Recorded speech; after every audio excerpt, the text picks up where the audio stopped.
Toi là, laisse-moi t'apprendre un truc. As-tu déjà entendu parler de ces deux tableaux? El 2 de Mayo et El 3 de Mayo de Goya. Et si oui, est-ce que tu connais le contexte de ces œuvres? Pas vraiment. C'est normal, c'est pas une question facile. Alors laisse-moi t'expliquer. Alors déjà un tout petit peu de détails sur ces œuvres. Ces deux œuvres ont été peintes par Goya en 1814 et forment un diptyque. Et pas une dick pic. Ça n'a rien à voir. Et ces deux œuvres sont aujourd'hui exposées au musée du Prado à Madrid. Et pourquoi je t'en parle? Parce que ces deux tableaux sont très importants et décrivent un événement majeur de l'histoire de l'Espagne. Alors parlons du contexte de ces œuvres. On est à la fin de la Révolution française et les projets de conquête de Napoléon commencent. Il y en a notamment un, c'est celui d'envahir le Portugal car c'est un allié des Anglais. En France, c'est vénal, c'est dans le sang. On n'aime pas les roast beef.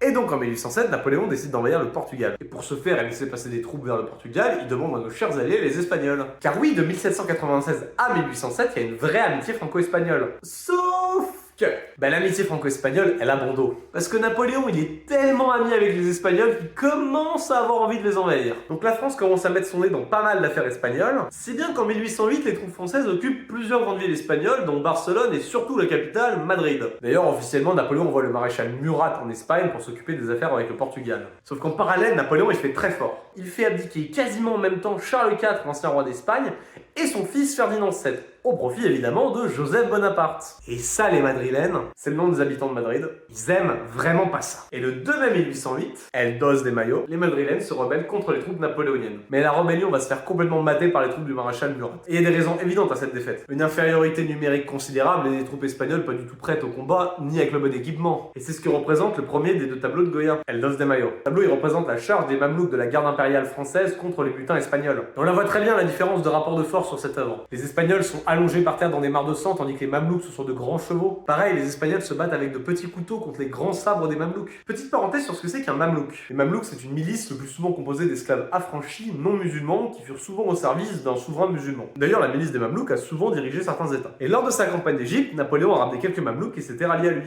Fin de la parenthèse. Bref, c'est un carnage, mais Murat ne s'arrête pas là. Tous les rebelles ayant survécu la veille seront tués le lendemain par des pelotons d'exécution. Et c'est ça que représente le deuxième tableau de Goya, le 13 des Maillots. On voit justement ce rebelle espagnol avec une chemise blanche très claire dans un tableau très sombre, montrant qu'il meurt en martyr pour son peuple. Alors c'est vrai que des deux peintures, la plus connue, c'est le 13 des Maillots. Sauf que l'événement très important, il se passe le 2. Quand je dis qu'il est très important, c'est parce que le 2 mai 1808 marque le début de la guerre d'indépendance espagnole. Et à Madrid, ce jour-là, c'est un jour férié. C'est l'équivalent de leur fête nationale. Ça s'appelle El Día de la Comunidad, le jour de la communauté. Alors juste pour dire comment se termine la guerre d'indépendance espagnole, c'est l'Espagne qui gagne à l'usure, ou plutôt la France qui s'essouffle avec la défaite sur le front de l'Est. Donc voilà, c'est ainsi que notre histoire s'achève, mais au moins vous aurez appris des trucs. Déjà, vous aurez appris plus de choses sur ces tableaux et sur leur contexte. Aussi que ces deux peintures sont au musée du Prado à Madrid. Mon père habitait en Espagne, donc j'ai pu voyager beaucoup en Espagne, et notamment j'ai fait plusieurs fois Madrid et le Prado. Et si un jour vous allez à Madrid, vous devez visiter le Prado. C'est un peu l'équivalent de leur Louvre. Parce qu'il contient non seulement le 2 et 13 des Maillots, mais il contient d'autres œuvres très connues, notamment les Ménines de Velázquez ou le Jardin des délices de Bosch.